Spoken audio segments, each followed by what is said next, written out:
ನಮಸ್ಕಾರ ಸ್ನೇಹಿತರೆ, ಇದು PRG areca processing unit Mallikatte ಅಂತ ಬರುತ್ತೆ, ಕೋಣಂದೂರು ಸಮೀಪ. ನೀವು ನೋಡ್ತಾ ಇರ್ಬೋದು, ಇಲ್ಲಿ ನೋಡಿ ಇವರು ಕೊನೆನ ಹೇಗೆ ಉದುರು ಮಾಡ್ಕೊತಾ ಇದ್ದಾರೆ ಅಂತ ಹೇಳಿ. ಇವರು ಈ ಥರ ಒಂದೊಂದೇ ಕೊನೆನ ಉದುರು ಮಾಡಿಕೊಂಡು ಇಲ್ಲಿ ಕಂಟೈನರಲ್ಲಿ ಸ್ಟೋರ್ ಆಗುತ್ತೆ. ಈ ಸ್ಟೋರ್ ಆಗಿದ್ದ ಅಡಿಕೆ ಇದರಿಂದ ಮಿಷನಿಗೆ ಬೀಳುತ್ತೆ. ಇದರಲ್ಲಿ ಕಸ ಎಲ್ಲ ಫಿಲ್ಟ್ರಾಗಿ ಮಿಷನಲ್ಲಿ ಅಡಿಕೆ ಹೋಗಿ ಅದು ಸುಲಿದು ನೀಟಾಗಿ ಈ ವೈಬ್ರೇಟ್ರಿಗೆ ಬರುತ್ತೆ. ಈ ವೈಬ್ರೇಟ್ರಲ್ಲಿ ಏನು ಮಾಡ್ತೀವಿ ಅಂತಂದರೆ ರಿಜೆಕ್ಷನ್ನ ಬಂದಿದ್ದನ್ನ ಸಪ್ರೇಟ್ ಮಾಡ್ತೀವಿ.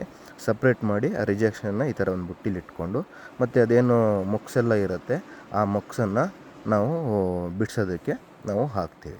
ಇದು ನೋಡಿ, ಇದು ರಿಜೆಕ್ಷನು. ಇದನ್ನು ಇನ್ನೊಂದು ಮಿಷನಿಗೆ ಹಾಕ್ತೀವಿ, ಅದನ್ನು ತೋರಿಸ್ತೀನಿ ನೋಡಿ. ಮೊಕ್ಸನ್ನು ಯಾವ ಥರ ಬಿಡಿಸ್ತಾ ಇದ್ದಾರೆ ಅಂತ ಹೇಳ್ಬಿಟ್ಟು ಮೊಕ್ಸನ್ನು ಇದೇ ಥರ ಬಿಡಿಸಿ ನೀಟಾಗಿ ಕ್ಲೀನ್ ಮಾಡಿ ಕೊಡ್ತೀವಿ. ಮತ್ತು ಇಲ್ಲಿ ನೋಡಿ, ಇದಾದ ನಂತರ ರಿಜೆಕ್ಷನ್ ನೋಡಿದ್ರಲ್ವ, ರಿಜೆಕ್ಷನ್ನ ಈ ಮಿಷನಿಗೆ ಹಾಕ್ತೀವಿ. ಅದ್ರದ್ದು ಔಟ್ಪುಟ್ಟು ರಿಸಲ್ಟ್ನ ನೀವು ನೋಡ್ಬೋದು.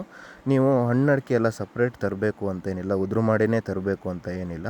ಕೊನೆ ಸಮೇತನೇ ನೀವು ತಗೊಬಂದರೆ ಕೊನೆಯೂ ನಾವು ಇಲ್ಲೇ ಉದುರು ಮಾಡಿ ಅದನ್ನು ಸುಲಿದು ಬಿಡಿಸಿ ನೀಟಾಗಿ ಕೊಡ್ತೀವಿ. ಅದಾದ ನಂತರ ನೀವು ಮನೆಗೆ ತೊಗೊಂಡೋಗಿ ಬೇಯಿಸಿ ಒಣಗಿಸ್ಕೊಳ್ಬೋದು. ಇದು ಲೊಕೇಶನ್ ಬಂದುಬಿಟ್ಟು ಇದು ಕೋಣಂದೂರು ಸಮೀಪ ಮಲ್ಲಿಕಟ್ಟೆ ಅಂತೇಳಿ. ಹೆಚ್ಚಿನ ಮಾಹಿತಿಗೆ ನೀವು ಕಾಂಟ್ಯಾಕ್ಟ್ ಮಾಡಿ, ಇಲ್ಲಿ ಏನು ಸ್ಕ್ರೀನ್ ಮೇಲೆ ಕಾಣ್ತಿದೆಯಲ್ಲ ಈ ನಂಬರಿಗೆ ಕಾಂಟ್ಯಾಕ್ಟ್ ಮಾಡಿ ನೀವು ಸಂಪರ್ಕಿಸಿ ನೀವು ಇದ್ರ ಬಗ್ಗೆ ಮಾಹಿತಿನ ಕೇಳ್ಬೋದು.